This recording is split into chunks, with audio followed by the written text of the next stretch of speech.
This is about to be our last discussion of the day.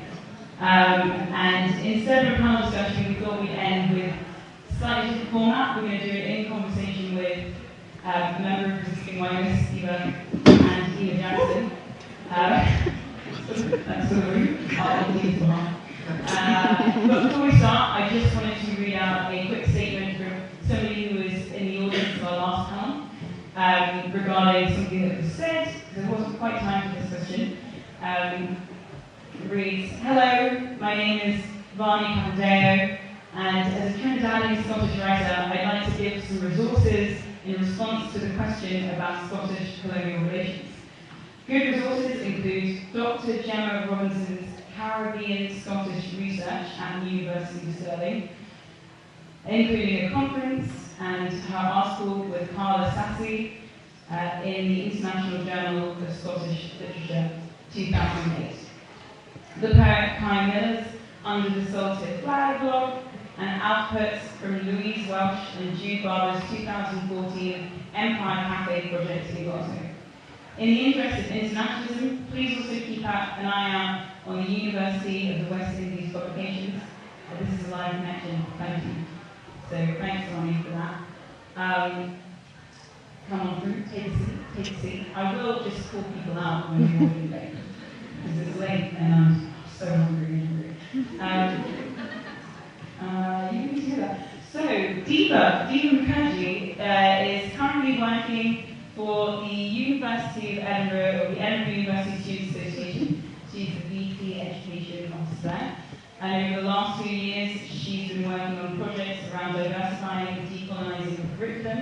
Deepa was actually a co-founder of Liberate Ed, which was a movement started by students at Edinburgh Uni to decolonise the curriculum and to get members of staff thinking about anything outside of the regular white canon, but also talking about issues to do with staff members and bringing in more black and brown staff members as well. Lovely. She has also been working on understanding what positive representation means and if that can even exist within a white institution. So Deepa will be leading this discussion today. We also have Dr. Eva Jackson. Yeah. She's badass.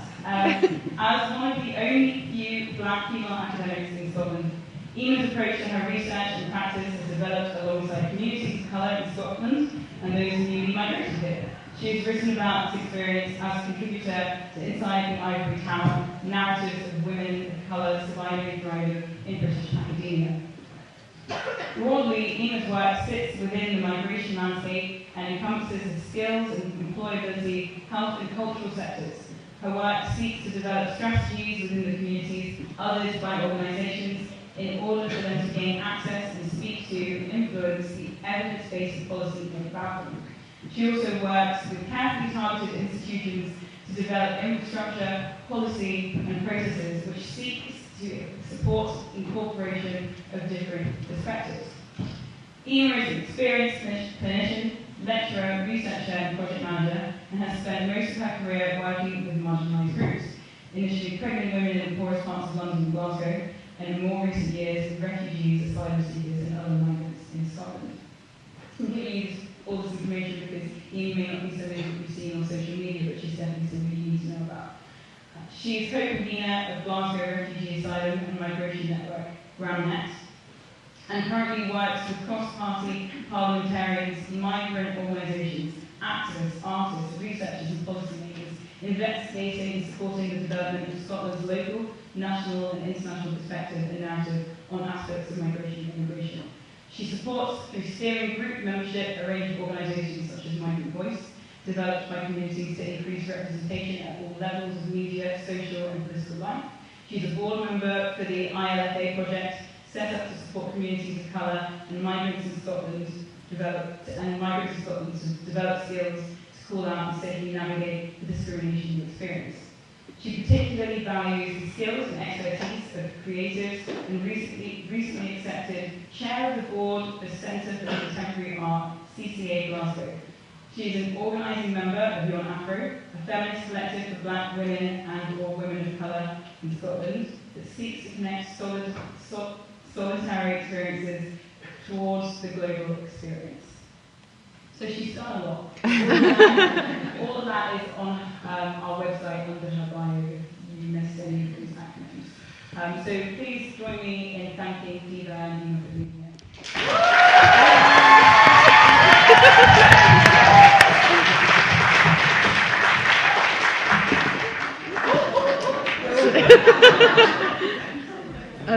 Thank you, Jess. And what the bios kind of missed out is that Ima also has the greatest outfit on ever. Amazing.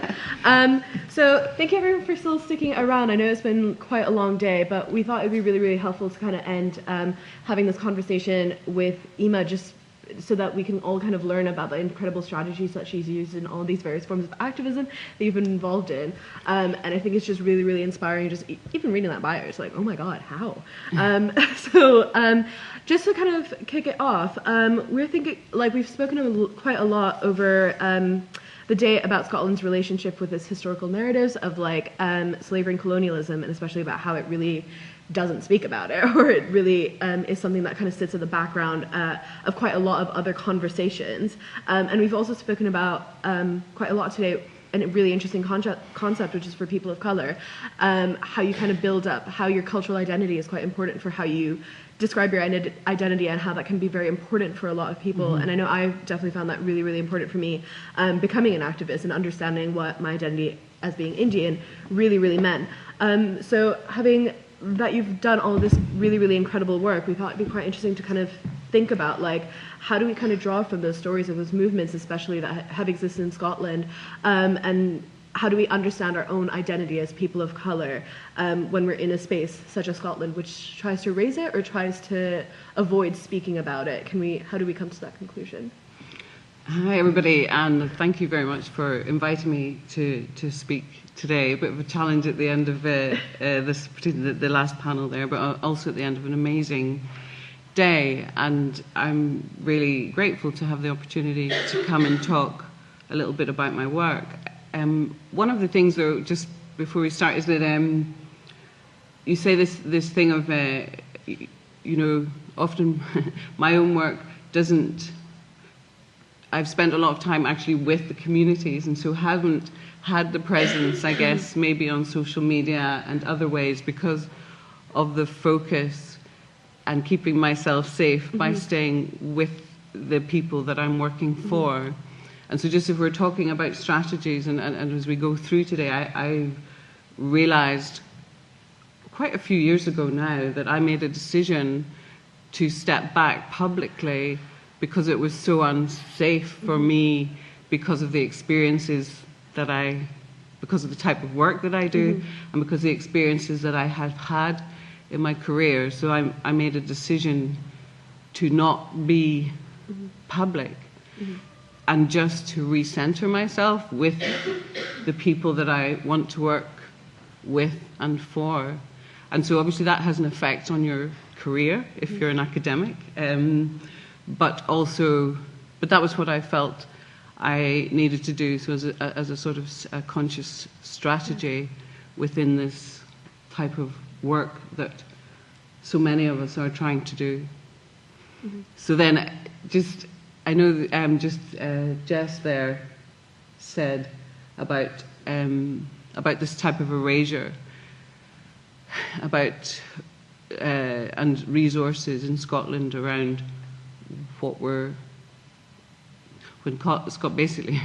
Scotland has so comprehensively erased its own history and situated it, but not only, it's done two things. It's erased its history in relation to enslavement of people and its own development, but also it did the double whammy in that it positioned itself as abolitionists.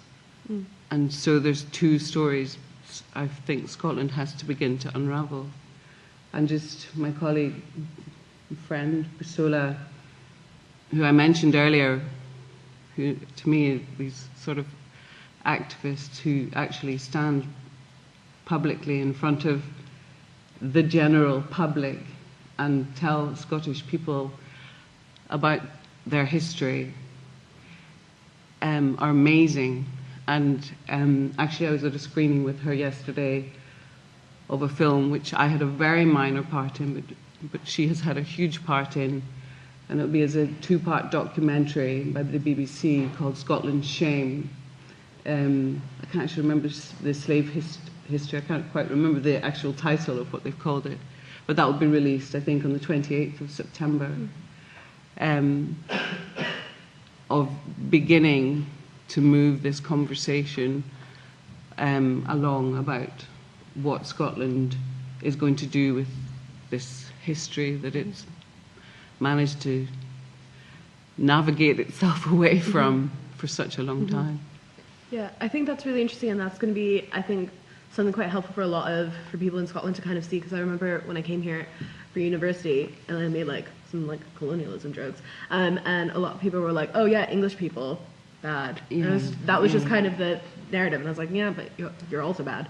But it's just something that was never really spoken about, and something that a lot of people really do try to distance themselves from. And being at the University of Edinburgh, or universities across Scotland as well, how they kind of try to diminish that is really interesting when they're do also at the same time kind of putting on a lot of equality and diversity initiatives, and a lot of things where oh, we love people of color, multiculturalism is great.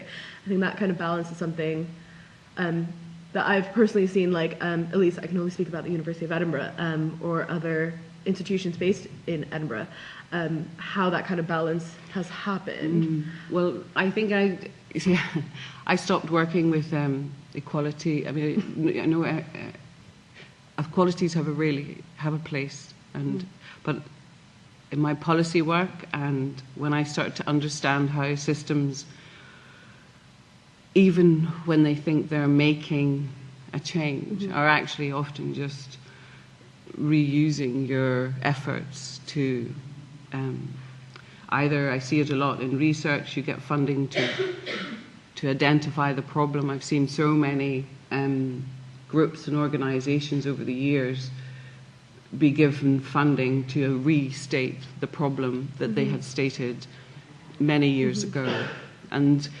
But the people who made the decisions around the funding created that issue. And then the communities that I work with try to manage that situation by being clever with what they create, or being creative with how they use that funding within their own often fragile organisations. So when I sort of began to understand how all this was working, I decided I wasn't going to work within that framework anymore, and I would only aim to, and increasingly have been given access to, the policymakers, the governance people, the strategic people, either in government or in funding bodies or in organisations, because I say to them, I don't want to work with your equality, I want to work with your governance people and your strategic people, because I don't see these issues. They are obviously an equality issue, but because the way equalities often are positioned within our organisations, they are part of the problem of what we're trying to manage, and that they're there for the institution to put it over there. And so I felt, again, I had to stop doing that because it wasn't good for me. You know, I just I couldn't keep doing it. And I don't know if working with strategists and governance people, I don't know if that's going to make a difference, but I found I couldn't work with where they positioned me in the organisation with the sort of work that I wanted to do. Yeah. And mostly they've respected it, actually, but I don't know. Yeah, no, sometimes it feels like a lot of equality and diversity initiatives is kind of just placed on the side as a little tick box, and you're kind of okay, completely, we've got that person. Yeah, absolutely. And it was we've got it covered, we're fine. But I think that the kind of work that you do, especially around that kind of policy work that you do, and I think there's one line in your bio which I think captures it incredibly well, which I'm gonna definitely organically get up in a non-awkward way. Oh, wow. Yes, you also work with carefully targeted institutions to develop infrastructure, policy, and processes which seek to support incorporation of differing perspectives. And I think what's kind of captured there is how you work with those communities, and oftentimes that has taken that has changed how you have to approach like a lot of your online and public presence, but how you kind of balance the kind of work that you're doing with those communities, with those grassroots organizations, with the kind of policy work that you're doing. Because what I've kind of experienced as an activist, or like seen a lot of times happening, like that balance can be quite difficult sometimes, or how you kind of do both of them, and it can be quite hard. It is. And I think it would be really interesting to kind of hear about how you've kind of done that, because I think it's really, really incredible how you've done that much community work while still... Well, I had to do the community... You know this issue, I don't know how many people actually are from Scotland, but if you're black in Scotland and you've grown up like I have, or actually I grew up in Ireland, but I've had a long life in Scotland too, and you've been that isolated in your identity, and you've been that isolated in your space that you're allowed to kind of work out who you are. You haven't, and then, you know, for many years there was no... I mean, it was hard to find people to engage with. And so then, as the demographics have changed around migration, the social media, the ways of connecting, so that this has transformed, you know, everything for me. But before that happened, before social media happened, and the demographics, so I work in migration, so the demographics of Scotland were transforming, and I was in there working with the communities as people arrived. Just I'm I've got a health background, so we were in health-related projects. But I situated myself, because I'm an academic, I was in academia, I had no black colleagues, and et cetera, et cetera. But so the community was where I found my place, and with, even though we were so different, because they come from all these places, but their experience of blackness within that, we could, even though they didn't really know what was going to happen in some way, that our experience of blackness was enough to connect us in a way that I had not had necessarily, you know, outside of family life, and but sort of socially within Scotland, within policy, or within, there just wasn't ways of connecting. But that's changed now. But so my practice, sort of not my way of researching, was to absolutely go back to the community and that I was working with and on projects or whatever, and talk to them about these sorts of issues, about their experiences, and to sort of understand. So and I had to keep going back also, because there wasn't people that I could go towards until I wrote in this book, and that was a strange experience of with other academics of colour. And I don't know, this book would come out, I think it was this year it came out, and 10 academics, women, who had never met each other, and we all wrote in chapter, and we didn't really know what we'd written about, and we're all from completely different disciplines. We had a broad idea. It was about our experiences, our narratives, our way of understanding, and there's some really clear themes through it, and it's a coherent book of experiences of racism and discrimination and strategies to kind of deal with that in academia. Yeah. I think the book is really interesting because I did read a couple of bits of it earlier this year when it did come out, because I found it very helpful for the work that I was doing, like when I was finishing up my degree. And I think we've spoken a lot today as well about kind of how we have to develop our, sometimes we're forced to develop our identities in relation to the kind of institutions that we have to interact with. And I kind of got that when I came to the university. I was like, oh, whoa, okay, cool, let's do this.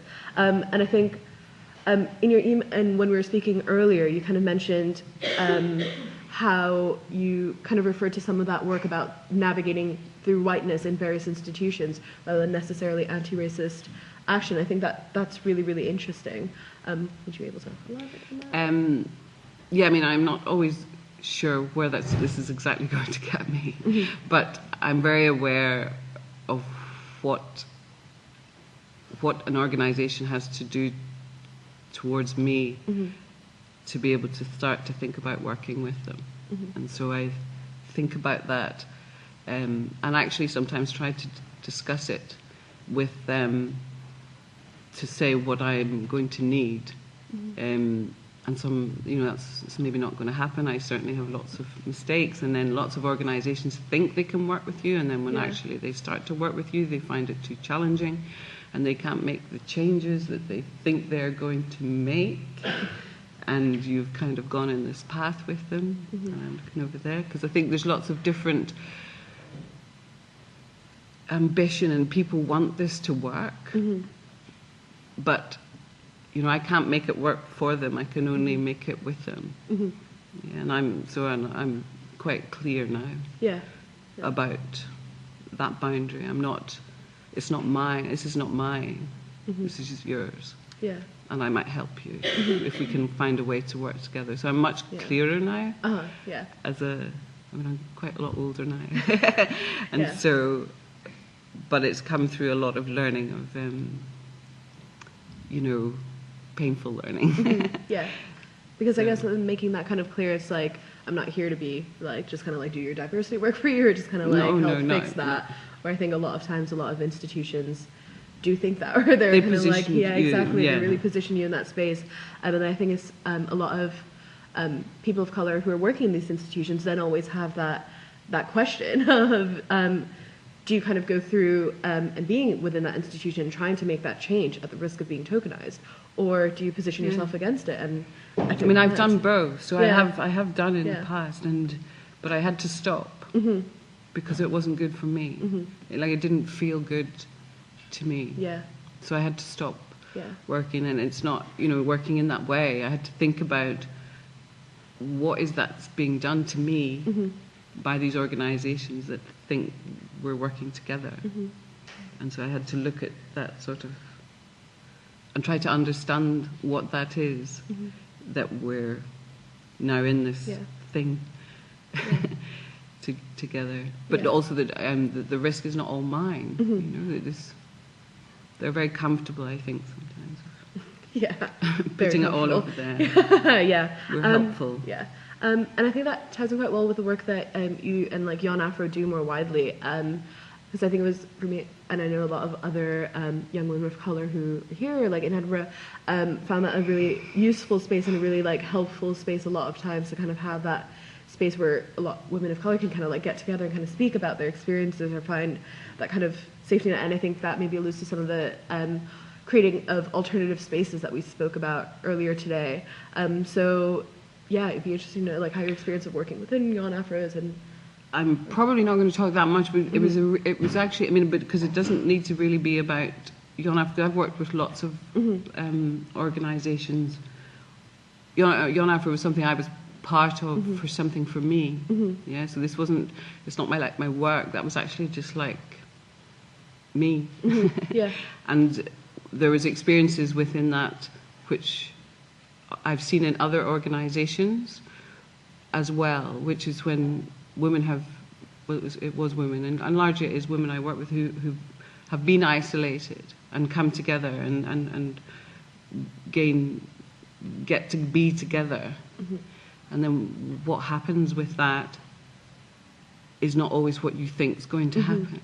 And particularly because it's people of colour you're working. I think Guilaine mentioned earlier on that panel about you don't know what whiteness has done to the people you're around you. And I've seen that in whole organisations I've worked with of people of colour in Scotland, where they're finding it really difficult, and then they're difficult to work with because they too have been damaged by what happens to community organisations. So you have to, what I find for me, to just try to be open, just try to articulate it. I think again it came out of that panel with Guilaine and the other colleagues, trying to put a language around what this is. I think that's maybe my key strategy, is that to try to say what it is you think is happening while it's happening, and give a language in the room that people are able to hear. And I think that's something that I do. But also I think there's other community organisations that I work with which my colleague Julie is here, and she has. We have worked together in work with some women from practicing communities with FGM. And the reason that work came about was because the community was encouraged to participate in consultations and to engage with all this that was going on in this direction.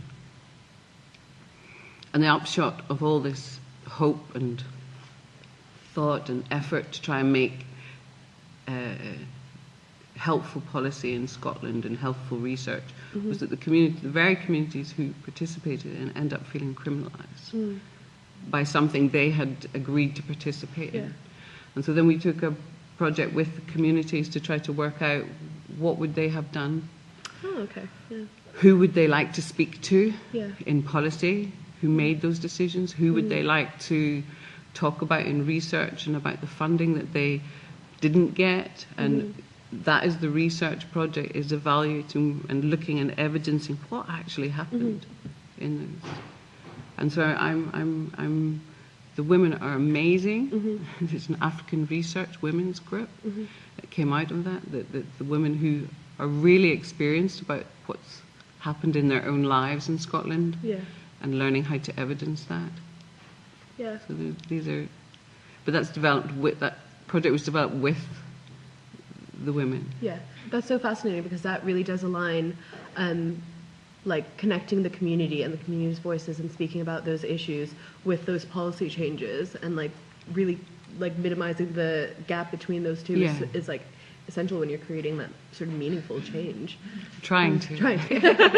We'll have hope. But I think that, I mean, Scotland's a small country, and we have access. And I think we actually, I mean, someone spoke to me, in fact, I was talking with Sola earlier about, do I have hope? And someone was talking about the differences of Scotland and England and the rest of the UK, and Scotland and the rest of Europe, and do I have hope in that? But actually, strangely, I do. In there, partly because it's small, even with its strange history of splitting, and you know, this double whammy it's done around its slave history. So it's not just got its slave history; it's got its slave history, and we're the emancipators. What that has done to their narrative. But because of these ways of working, and we do have access here, you know, and increasingly so. Yeah. So a little bit. So I keep a little bit of hope. Yeah. Well, on that note, we will open for 2 questions. So if anyone has some questions, I've got a mic. Questions? Yes. Yes, over there.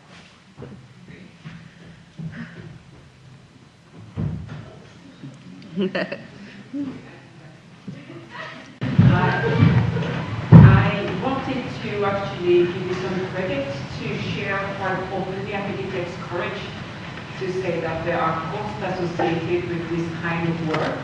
I think a lot of the time there is a kind of glamorization of liberation work.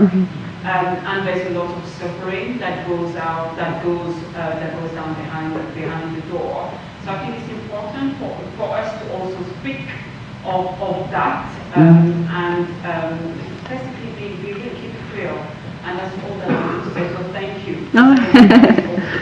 Of the work.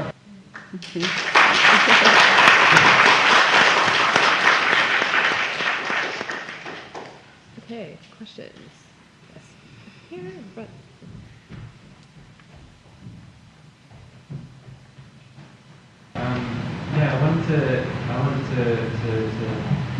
I feel like I don't know a lot about the work that you do. I only know a small amount about it. From the sounds of it sounds like I recognise some of the things that you're saying, being someone who works with different community groups and then also works with institutions. And sometimes it feels as though institutions or like councils or like people who have quite a lot of power and have expectations of how they want to engage with communities, and it sounds like from what you're saying that you kind of step back from that and you're more involved directly in what communities actually need, and I kind of wanted to hear your thoughts on if, like in a different version of the world, where people who have like councils, like bodies that have the ability to make policy level changes, were actually in service of the communities that they are supposedly, that are in this policy sector. Like if they were actually in service of them, what would it look like, and how would it be different? I don't know. It's quite a question. I mean, I'm not really sure yet, to be honest. I have thought of that, and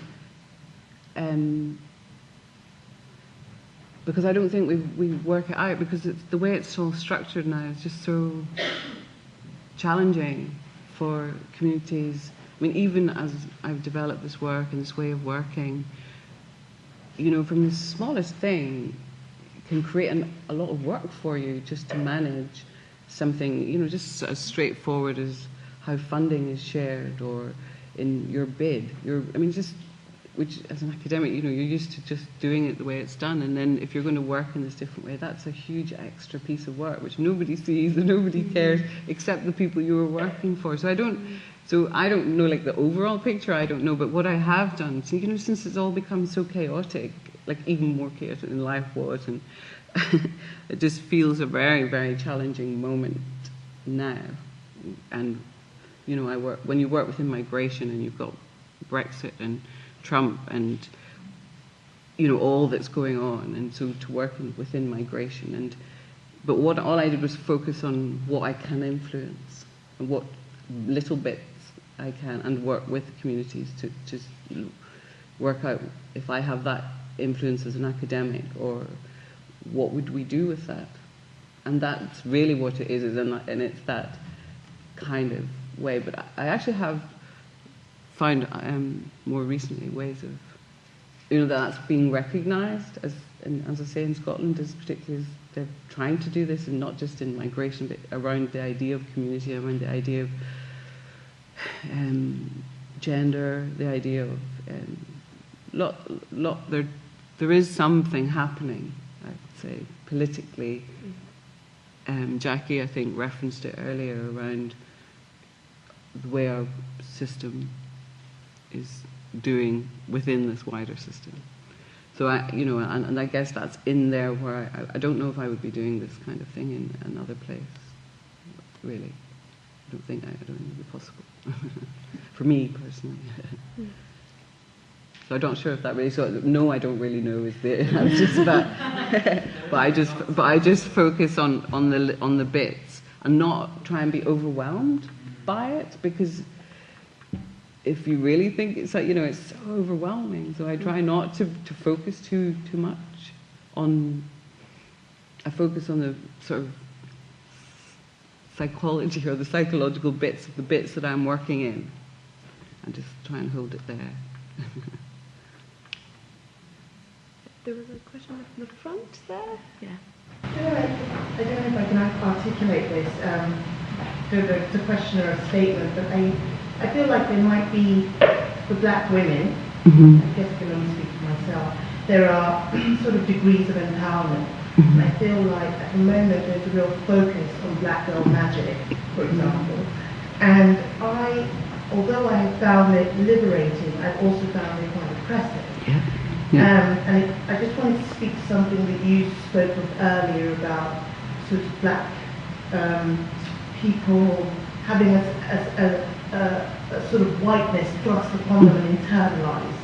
And I feel like that's something that I still don't hear enough of, hear people discussing enough of, and I feel like we need to do that before the work of empowerment can really happen.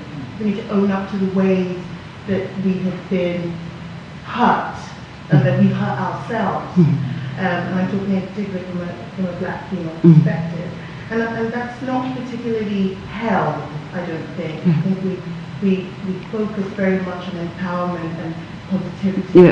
And what we lose is is being able to articulate trauma in a way that isn't about pointing the finger outside of ourselves, but actually looking at the ways that we have internalized it and completely kind of regurgitate that in our everyday lives. And for me, that work is complicated and not particularly, and quite painful, but I'm looking for ways to engage in those sorts of conversations, because I think we can't undo centuries in 10 years of Black Girl magic. You know, we have, it's deep, and I want to see plays about it, and I want to see poems about it, and I want to see films about it, and I'd love us to sit in it for a while before deciding that we're off. Yes, I just wanted to, wondered what you thought about that. Just completely, it's so nice to hear it, and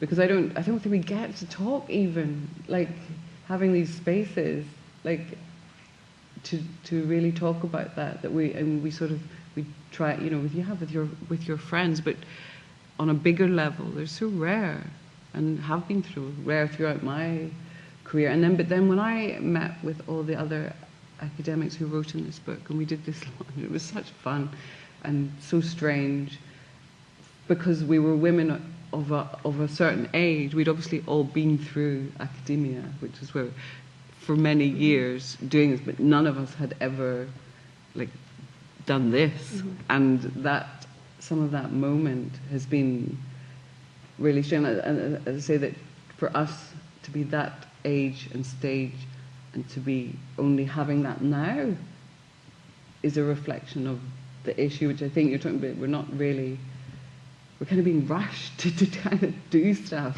And I just like, you know, like we're going to sort it all or something. I don't know. It's just like, just hold on here, you know. So I resist. I try and resist. To be honest, I resist quite a lot of that, as I can, and try and. Thank you. Do we have any more questions?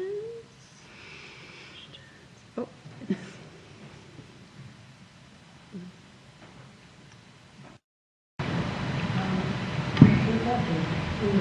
I just want to say thank you so much, because I think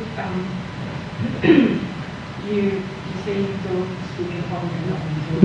About this, I speak about something else off to the side.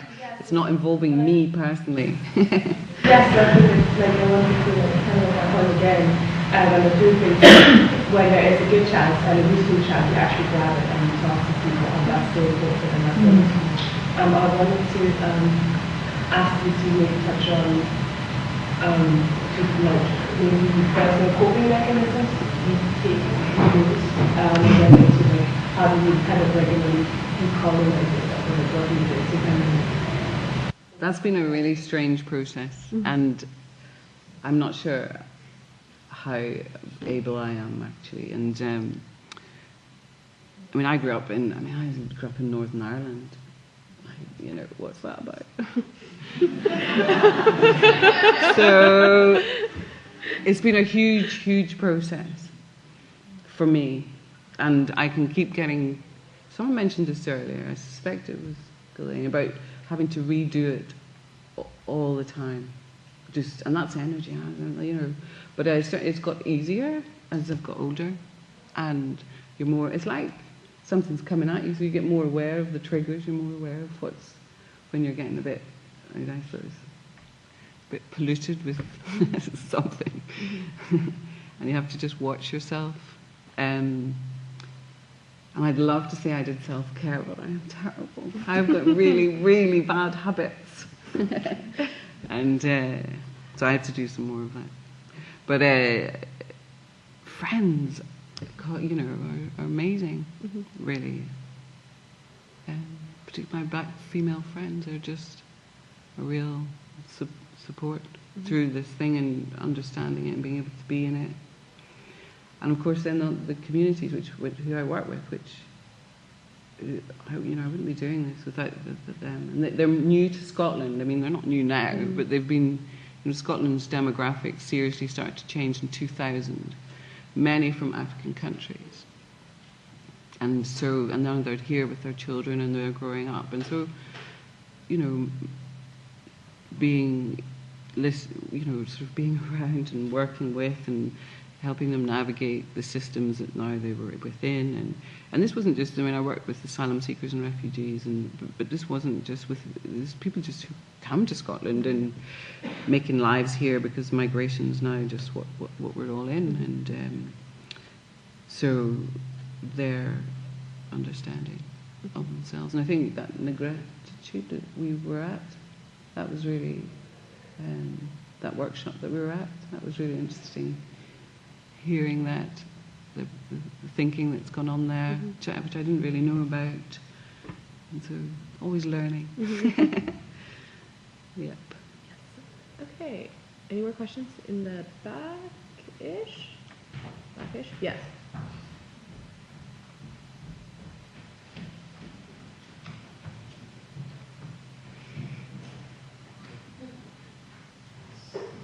I'm not sure it's on. No.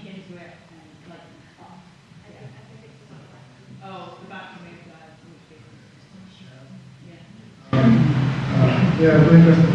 Because earlier you said that you were really, you're really clear on the rules for working with groups and institutions. And just because my work is quite such, my work, I'd really love to hear what you look for in an institution or group when you decide to work with them.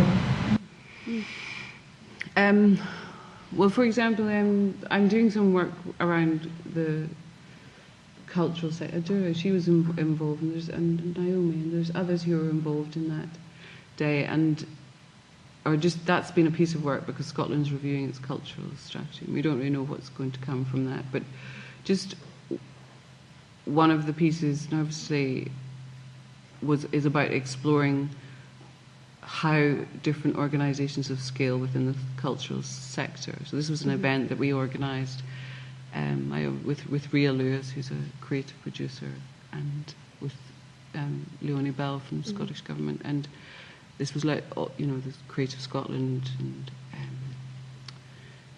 the BBC and museums and galleries, Scotland, these sorts of things, because the cultural narrative and issues of representation and what's happened to that in Scotland for people of colour is just,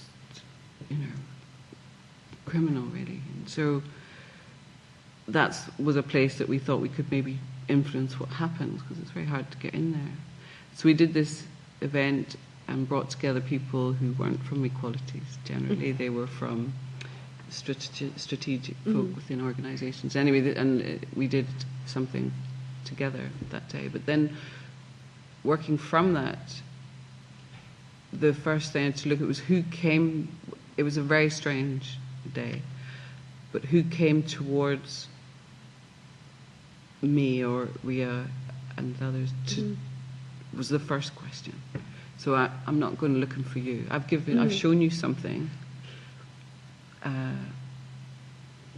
What are you going to do now? So that's a first step, really, of whether I think we might even begin to have a conversation after we've had the first conversation. So I sort of think of it like that and think strategic. I mean, if you were having a relationship with somebody, what would you expect? But actually, one of the problems is that I am quite forgiving. you got to watch that.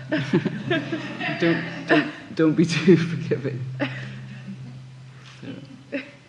Okay, we've got time for maybe like one or two more questions. Yes, a question over there. Hi. Make those technologies work. Yeah, I've got quite a loud voice. So it's just really a bit indulgent, actually. So apologies, everybody. Just wanting to thank you for sort of putting forth some ideas we can chat around, and really forward with regards to how we progress forward. I've heard a lot of chat today about the importance of self-care and the importance of, listen or educate. You know, there's been so much chat about looking after yourself, and that's so important. And you know, from a mental health perspective, mental health nurse, and mental health patient as well.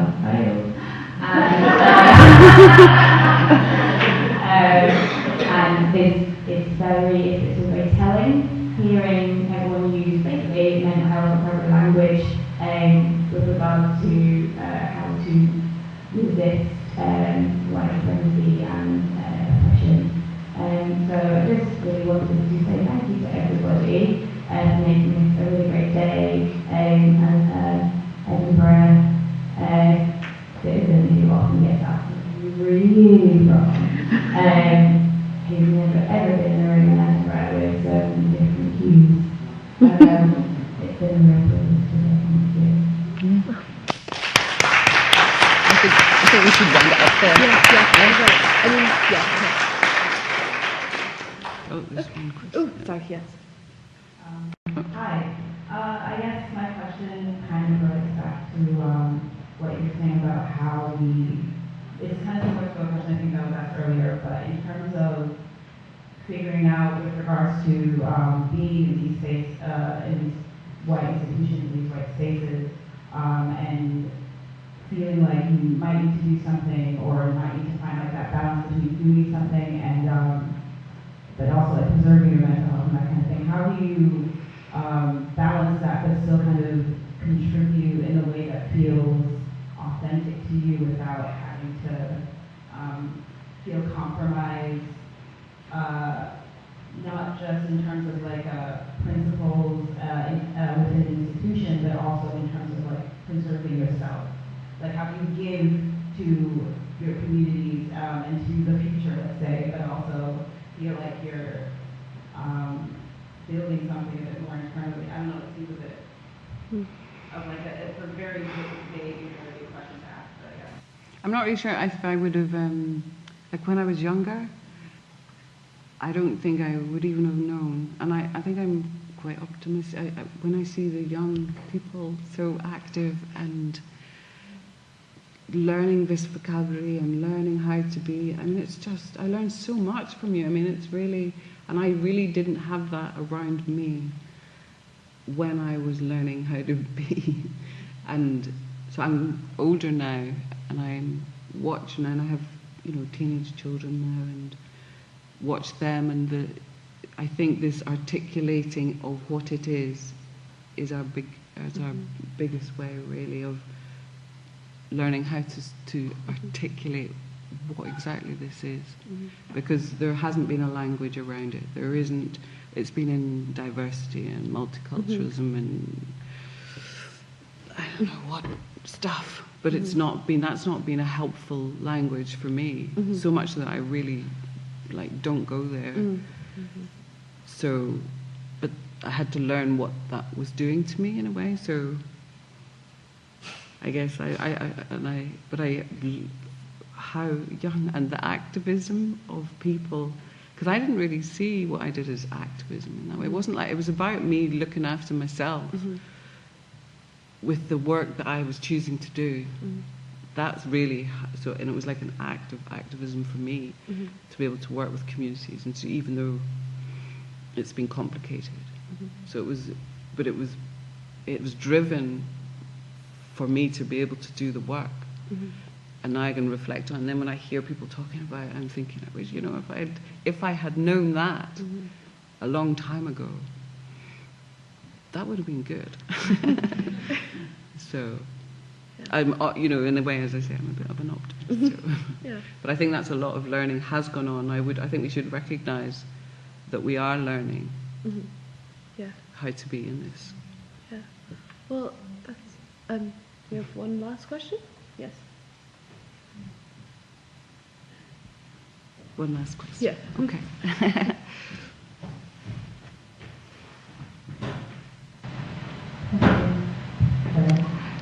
So I wanted to ask, whenever you spoke about working in organisations, kind of like lobbying organisations, but the way you want to go about making change kind of differs in terms of like not only the strategies for doing that, but the overall like outcome of that.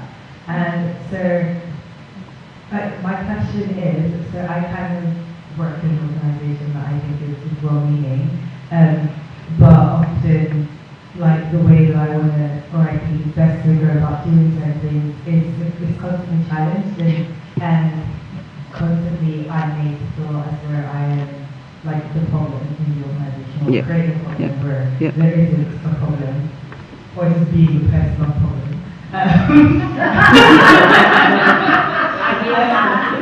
So my question is, how do you kind of go about being the problem in an organisation, but also like navigating that and still like existing with your co-workers? And I think that's really true. I mean, everyone's laughing because they know that's what is really how you're positioned, what happens to you is really challenging in itself, apart from like you trying to do your job or trying to do your work, that also you're navigating all this stuff. I mean, it's just incredible what sort of happens to us in these things. So, I mean, my was really just to remove myself and to think about what was happening and how I would decide to re-engage. And I've been lucky in one way. I mean, it took me a long time to work it out, but I've been lucky in one way. But I see it in not just on the individual. Like, I mean, I work with this organisation, which is a brilliant organisation, African Health Project,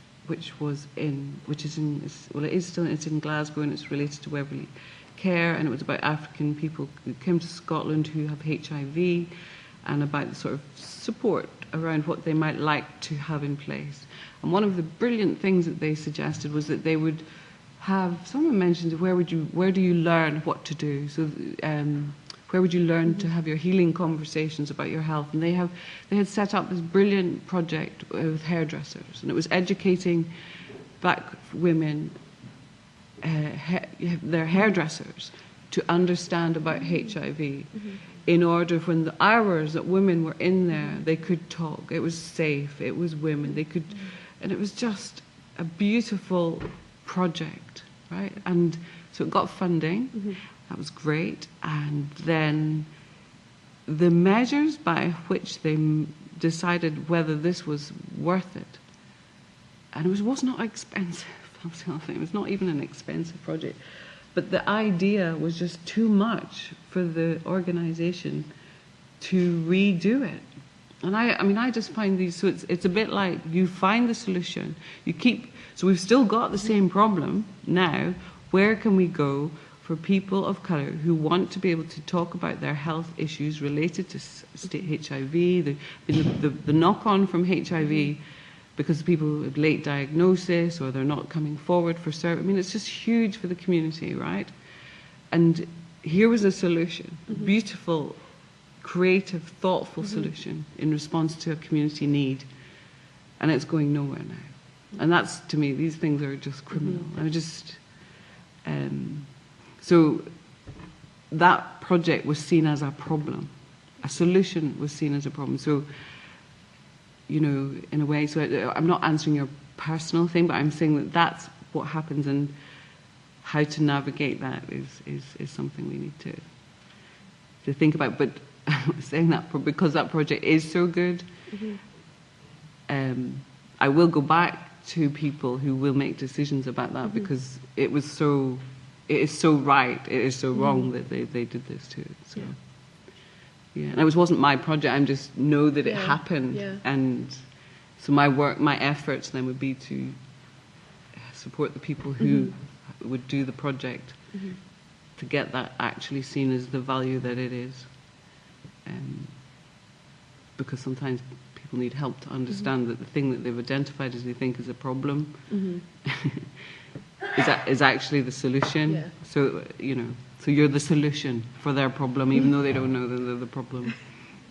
So, so there you go. On that note. So thank you so much, Ima. I think it was just really interesting, at least for me, and I'm sure everyone in the audience, to really listen to you reflect on kind of your journey of the different forms of activism that you've done. And I think especially that how you've kind of created that balance and like that relationship between working with those community groups and like influencing that policy change is something that's so inspiring, and I think it's just really, really incredible.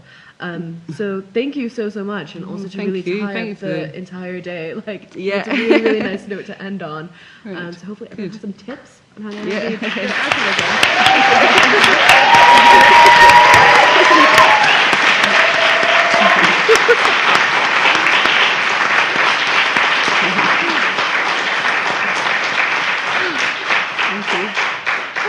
Okay. Well, on that note, so we're done.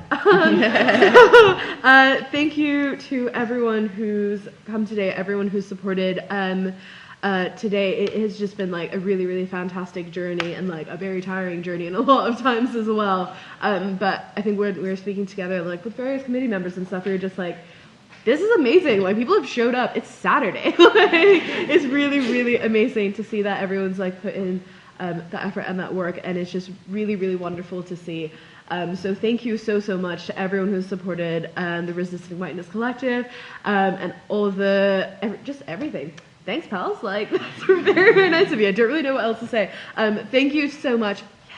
Yes. Thank you so much to all of our incredible panelists throughout the day, and everyone who's trying. Like, honestly, I think as someone who's been here the whole day, it's just been so inspiring to listen to. And I know I've only been here at Edinburgh for like what I'm entering is like now my 5th year.